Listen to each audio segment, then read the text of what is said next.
बिस्मिल्लाहिर्रहमानिर्रहीम। रमज़ान बैच के दूसरे दिन के अंदर मैं आपको खुशामदीद कहता हूँ। आज हम जो चीज़ें सीखने वाले हैं वो कुछ इस तरीके से आपकी स्क्रीन पे रहीं। सबसे पहली चीज़ ये है कि इस बैच का जो मेन पॉइंट है वो ये है कि आपको डेटा एनालिटिक्स सिखानी है। एनालिटिक्स, ठीक है? और डेटा एनालिटिक्स एक बहुत ही इम्पोर्टेंट मैं बोलूँगा एक टर्मिनोलॉजी के तौर पे आजकल दो सामने आ रही है। और लोगों का क्वेश्चन ये है कि भाई डेटा एनालिटिक्स को सीखने की ज़रूरत नहीं है क्योंकि एआई जो है वो ऑलरेडी इसको रिप्लेस कर चुकी है। क्या आप इस बात से मुत्तफ़िक करते हैं कि एआई ने डेटा एनालिटिक्स को रिप्लेस कर दिया? करते हैं आप इससे मुत्तफ़िक? मैं नहीं करता पर्सनली। उसकी रीज़न पता है क्या है? बहुत ही सिंपल सी रीज़न है। अगर एआई ने रिप्लेस कर दिया है, तो इतने ज़्यादा डेटा एनालिस्ट की रोज़ाना की बेसिस पे जॉब क्यों आ रही हैं? और फिर वो ये क्यों कह रहे हैं कि एआई को यूज़ करके डेटा एनालिटिक्स करना आना चाहिए? या फिर वो ये क्यों कह रहे हैं कि हमें ऐसा टॉप नॉच डेटा एनालिस्ट चाहिए जिसका 5 साल का एक्सपीरियंस हो, 10 साल का हो। तो ये लोग तो नापैद हो जाने चाहिए ना, जो 10 साल, 5 साल के एक्सपीरियंस के साथ जिनको पूछा जा रहा है। तो पर्सनली मेरा मानना ये है कुछ भी रिप्लेस नहीं होता। कैलकुलेटर के आने से मैथमेटिशियंस रिप्लेस नहीं हुए, एक्सेल शीट के आने से मैथमेटिशियन रिप्लेस नहीं हुए, आपके स्टैटिस्टिकल सॉफ्टवेयर लाइक एसपीएसएस वगैरह आने से स्टैटिस्टिशियंस रिप्लेस नहीं हुए। तो डेटा एनालिटिक्स वाले या डेटा एनालिस्ट जो हैं वो कभी भी रिप्लेस नहीं हो सकते विद एआई। तो इस वजह से आपने परेशानी के बगैर डेटा एनालिटिक्स सीखनी है। उसकी रीज़न्स क्या हैं, कौन-कौन सी चीज़ें हैं इसके अंदर वो मैं आपको बताने वाला हूँ। अच्छा, डेटा एनालिटिक्स बेसिकली है क्या? आपको पता है कि हर जगह पे इस वक़्त डेटा मौजूद है, राइट? लाइक आप अपना मोबाइल उठा लें सोशल मीडिया के ऊपर, डेटा ही डेटा है, ठीक है? सोशल मीडिया पे। सोशल मीडिया के अलावा अगर आप देखें, तो there are many other places जहाँ पे बहुत ज़्यादा डेटा मौजूद है। फॉर एग्ज़ाम्पल आप रोज़ाना गूगल पे कितनी दफ़ा सर्च करते हैं, आप ज़रा खुद से अंदाज़ा लगा लें। ऑन एन एवरेज अगर आप 10 दफ़ा भी करते हैं, आप सिंगल पर्सन हैं and there are billions of users out there.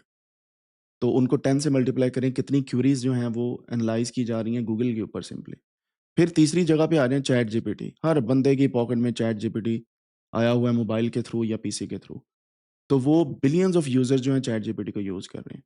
सो इतना डेटा प्रोड्यूस हो रहा है कि ऑफ़ कोर्स हमारे पास ऑटोमेशन के टूल्स अवेलेबल हैं जो इसको एनालाइज़ करके हमें इनसाइट्स दे सकते हैं, राइट? इनसाइट से मुराद ये है कि सबसे ज़्यादा इस वक़्त वायरल पोस्ट कौन-सी जा रही है सोशल मीडिया पे? गूगल जो है इसके ऊपर टॉप ट्रेंड्स कौन से सर्च किए जा रहे हैं? आपको भी पता है अक्सर औक़ात पाकिस्तान के अंदर कुछ ऐसी वेबसाइट्स ज़्यादा सर्च की जाती हैं जो नहीं होनी चाहिए।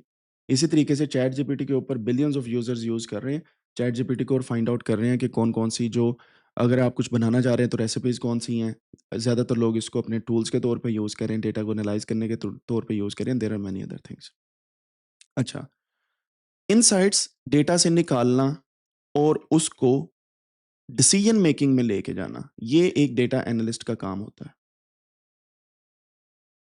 ठीक है? इसके लिए एक वर्ड यूज़ होता है कि डेटा एनालिस्ट्स की जॉब होती है डेटा एनालिस्ट्स। ये ऐसे लोग होते हैं जो डेटा को एनालाइज़ करते हैं, ठीक है? डेटा को एनालाइज़ करते हैं, यानी कि एनालाइज़ द डेटा। वो कोई भी डेटा हो सकता है, उसकी टाइप्स वगैरह मैं आपको सारी पढ़ाने वाला हूँ। वो कोई भी डेटा हो सकता है, उसको एनालाइज़ करते हैं to make data driven decision making. For data driven decision making. अब ये जो डेटा ड्रिवन डिसीजन मेकिंग है, यही काम डेटा एनालिस्ट का होता है, ठीक है? मिसाल के तौर पे आपकी कंपनी के अंदर कितने एम्प्लॉय हैं? फॉर एग्ज़ाम्पल अगर 100 एम्प्लॉइज़ हैं आपकी कंपनी के अंदर और आपका जो बजट है वो 100 एम्प्लॉइज़ को सपोर्ट नहीं करता, तो आप क्या करेंगे? एम्प्लॉयी की डिफरेंट डिटेल्स निकालेंगे और देखेंगे कि इस वक़्त कंपनी किन एम्प्लॉइज़ को मोस्ट यूज़ कर रही है, यानी कि 75% तक यूज़ कर रही है, यानी कि उनका जो इनपुट्स हैं अपनी कंपनी में यूज़ कर रही है, तो आप 25% को ले ऑफ कर सकते हैं। लेकिन ये डेटा के बेस पे आपके पास एक नंबर आ गया है। ज़रूरी नहीं है कि 25% एम्प्लॉइज़ को आपने निकालना ही है। आप क्या कर सकते हैं, 25 को दोबारा से रिव्यू करते हैं खुद से and then you take the decision. हमेशा डेटा से डायरेक्टली डिसीजन नहीं निकाला जाता। आपकी अपनी जो गट फीलिंग होती है या इनसाइट्स फ्रॉम योर गट, उनको भी आप यहाँ पे देखते हैं और आपका एक्सपीरियंस भी मैटर करता है। इस वजह से ये जो डेटा आपको रिपोर्ट में बताता है कि 25% निकाल दो क्योंकि ये अभी काम नहीं कर रही इस वक़्त, बाद में दोबारा रख लेना, तो आपने इसको रिव्यू करना होता है। सो डेटा ड्रिवन डिसीजन मेकिंग का मतलब ये नहीं है कि डेटा ने ही डिसीजन ले लिया। इसका मतलब ये है कि डेटा एनालिस्ट ने डेटा को एनालाइज किया, स्टैटिस्टिक्स को यूज किया, ग्राफ्स एटसेट्रा बनाए डेटा विजुअलाइजेशन के थ्रू, और ईडीए किया जो मेजर पार्ट है किसी भी एक डेटा एनालिस्ट के लिए, exploratory data analysis, exploratory data analysis. ये आपको सब मैं कुछ सिखाने वाला हूँ, मैं सिर्फ आपको हाइलाइट्स बता रहा हूँ कि हम क्या क्या किस तरीके से करने वाले हैं। सो डेटा ड्रिवन डिसीजन मेकिंग एक मेन पार्ट होता है आपकी जॉब का। स्टैटिस्टिक्स, ग्राफ्स या ईडीए या डेटा विजुअलाइजेशन, इन सभी को करने के बाद आप ये वाले डिसीजंस जो हैं उनको लेते हैं। ठीक है, इसका मतलब क्या हुआ कि आपको स्टैटिस्टिक्स सीखनी पड़ेगी, राइट? इसके बिना गुजारा नहीं है। और मैं आपको गारंटीड कहता हूं कि मैंने एक क्रैश कोर्स लॉन्च किया हुआ है, बड़ी देर से पड़ा हुआ है, पाकिस्तानी कम और इंडियंस ज़्यादा उससे फ़ायदा उठा रहे हैं अगर आप कमेंट सेक्शन में जाएंगे, क्योंकि ऐसे ये लबदे हैं कि बंदा आके ना आप ही दिमाग से फिट कर जाए हर चीज़। हम लोगों को ये नहीं होता कि हमने सीखना है, हमें ये होता है कि बस कोई ना इंजेक्शन भरे उस चीज़ का, स्टैटिस्टिक्स का, मेरे दिमाग में फिट कर जाए, मैंने पढ़ना नहीं, मुझे आ जाए। तो आपने ये स्ट्रेटजी नहीं अपनानी, आपने स्टैटिस्टिक्स सीखनी है, मैं आपको सिखाऊंगा स्टेप बाय स्टेप, कहीं पे आप डगमगाए तो मैं आपको वो भी बताऊंगा। सेकंड चीज आती है ग्राफ्स, ये होते हैं डेटा को विजुअलाइज करने के लिए, यानी कि ग्राफ्स एटसेट्रा जब आप बनाने हैं विजुअलाइज करने के लिए, तब आप इस चीज का इस्तेमाल करते हैं, विजुअलाइज। ठीक है, इसके लिए आपके पास टूल्स अवेलेबल हैं एंड चॉइस इज योर्स कि आपने कौन से टूल्स यूज करने हैं। और ग्राफ्स जो है ये एक्सप्लोरेटरी डेटा एनालिसिस का भी पार्ट होते हैं। सो इन दोनों को अगर मैं लूं, ग्राफ्स एंड ईडीए को, आप इसके लिए टूल्स इस्तेमाल कर सकते हैं। वो टूल्स मैं कौन कौन से आपको बताने वाला हूं। पहले होते हैं नो कोडिंग टूल्स, कि उनमें कोडिंग नहीं है, आप उनको यूज कर सकते हैं, और दूसरे कोडिंग टूल्स हैं। अब आपको इन दोनों में से कौन से पसंद है, पर्सनली चैट में बताएंगे। नो कोडिंग ज्यादा पसंद है आपको या कोडिंग वाले? नो कोडिंग जिसमें कोडिंग नहीं होती, और कोडिंग वाले जिनमें कोडिंग होती है। बहरहाल आजकल नो कोडिंग वालों में भी कोडिंग आ गई है, बट बहुत लेस है। मैं आपको बताता हूँ, नो कोडिंग के अंदर सबसे पहला टूल आपके अपने पीसी के अंदर पड़ा हुआ है, MS एक्सेल। ठीक हो गया, हर पीसी के अंदर है। अगर आप डेटा एनालिस्ट बनना चाह रहे हैं, डेटा एनालिटिक्स को सीखने जा रहे हैं, अगर नहीं भी पढ़ा, तो माइक्रोसॉफ्ट एक्सेल आपके लिए बहुत इंपॉर्टेंट है। एंड माइक्रोसॉफ्ट एक्सेल जो है ये एक ऐसा टूल है जो हर डेटा एनालिस्ट को आना चाहिए। अगर आपको ये नहीं आता और आप कहते हैं मुझे पाइथन नहीं आता है, तो भाई छोड़ो पाइथन को भी, छोड़ दो उसे भी। नो कोडिंग में माइक्रोसॉफ्ट एक्सेल, और इस वक्त का टॉप नॉच वर्जन है 365, ऑफिस 365। ठीक है, ये अगर आपके पास है तो इसमें सारे के सारे न्यू फंक्शंस आते हैं, और ईयरली सब्सक्रिप्शन पे ही होता है बेसिकली।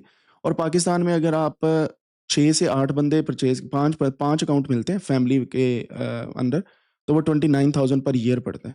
और 5 के 5 अकाउंट का 1 टेराबाइट जो स्पेस है वो भी मिलती है ऑनलाइन। ये क्लाउड भी आपका कवर हो जाता है इसमें। 5 लोग शेयर करके 29,000 पर ईयर में ले सकते हैं।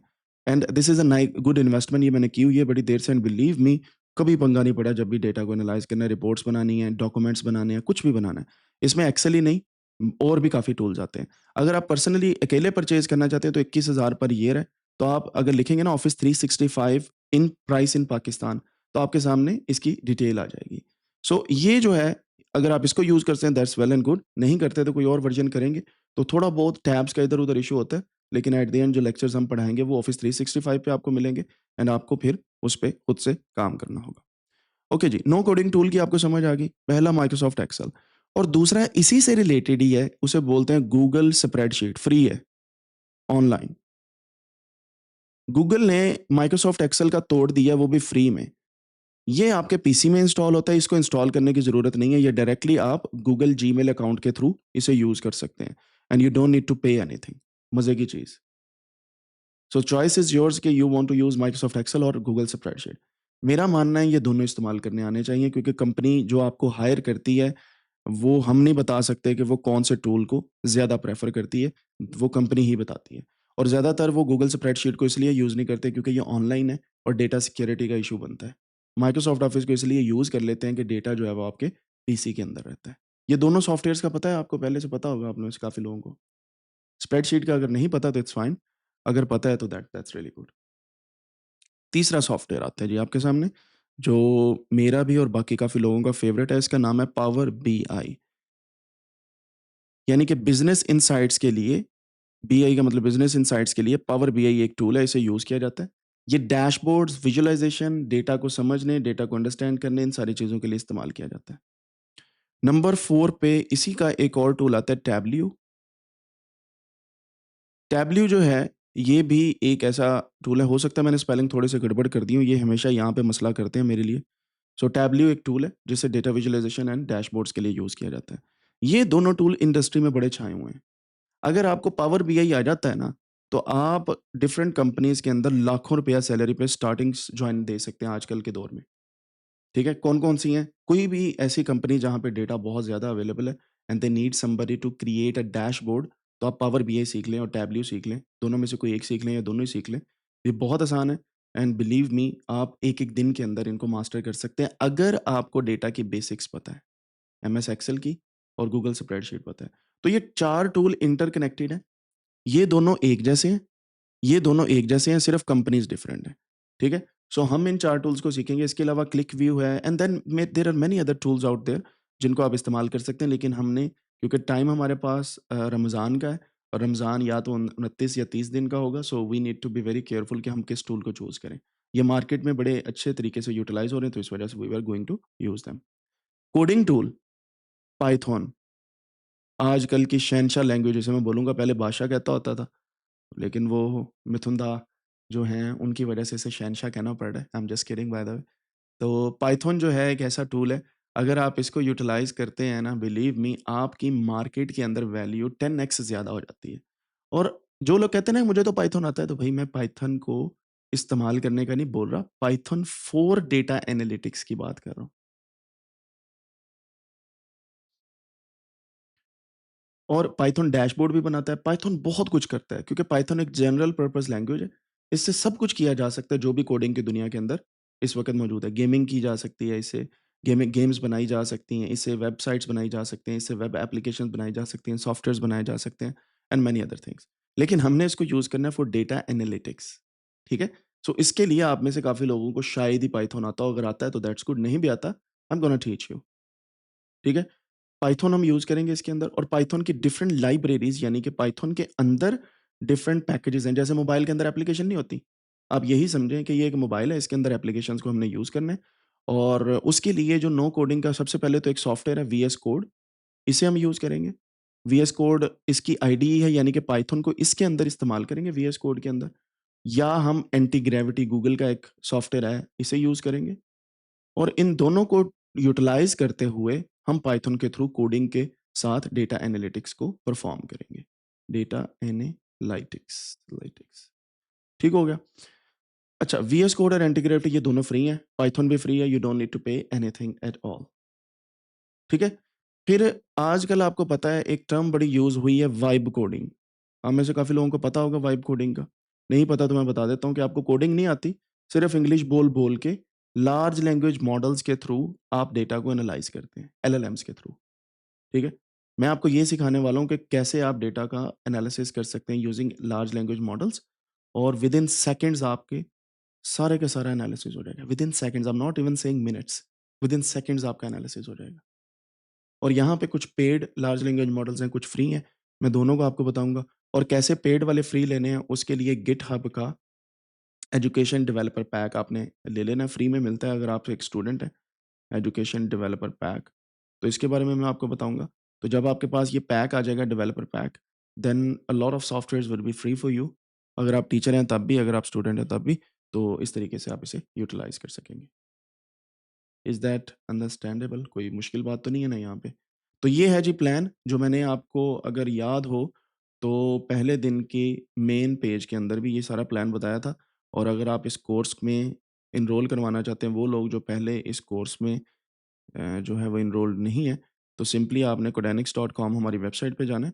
जाने के बाद यहाँ पे ये रहा रमज़ान बैच, इस पे क्लिक करना है कोर्स 2026 के अंदर और ये देखें मैंने यहाँ पे आपको पूरे एक व्यू के अंदर बताया था कि आप क्या सीखेंगे। ये 4 टूल्स मैंने आपको बताए, excel, Google spreadsheet, power BI and Tableau.